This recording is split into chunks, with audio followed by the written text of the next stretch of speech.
I'm Alexis Otis outside Sony Picture Studios, where President Obama is set to speak at a fundraiser this evening. The mayor of Fenton has his doubts, saying that that type of business would not create the types of jobs that are so desperately needed here. Now, this marks the third homicide in Beverly Hills this year, a remarkably high number for the city that experienced no homicides in 2009. But as of now, the cars are parked here on Sullivan Boulevard, which was flooded. As you can see, there's some residual mud left over from that flooding. City officials are worried that the flash flooding in Louisiana and Hannibal is going to bring more water downriver and bring this river back up. We got a sneak preview down here on the ground at St. Louis Downtown Airport in Cahokia. These 4 planes behind me are actually known as the Aeroshell team. But here, there's no time limit, so he can play around until he finds a forever home. So come out, support the Trojans, ride the Ferris wheel, see some fireworks, and come enjoy a performance by the band Third Eye Blind.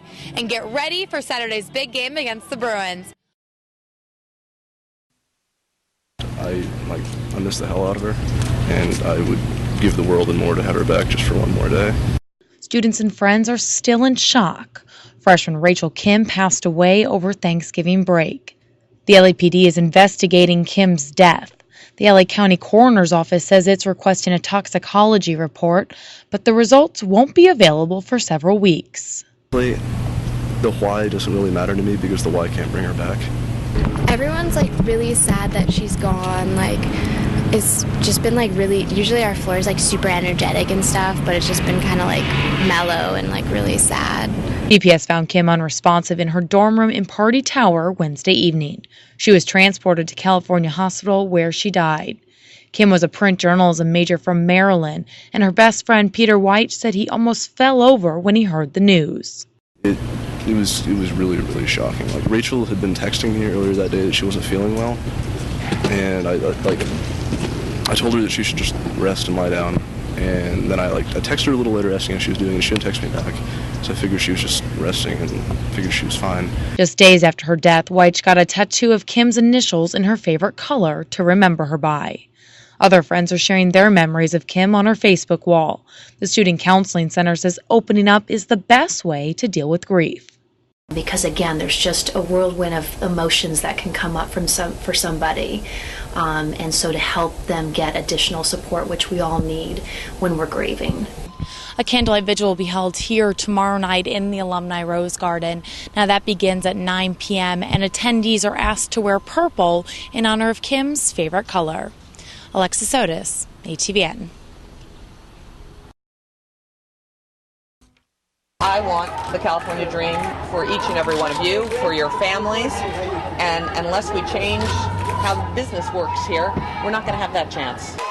Meg Whitman knows firsthand about achieving the California dream. She built eBay from a small business of 30 employees to a multi-billion-dollar company of 15,000. I have spent 30 years creating jobs. That's my business, is creating jobs. Jerry Brown's business is politics. While Whitman has no previous experience in government, supporters say they are tired of career politicians like her opponent, Jerry Brown. People are really tired of, politics as usual. They're tired of career politicians constantly spending money, going into debt. They want someone who has good business background.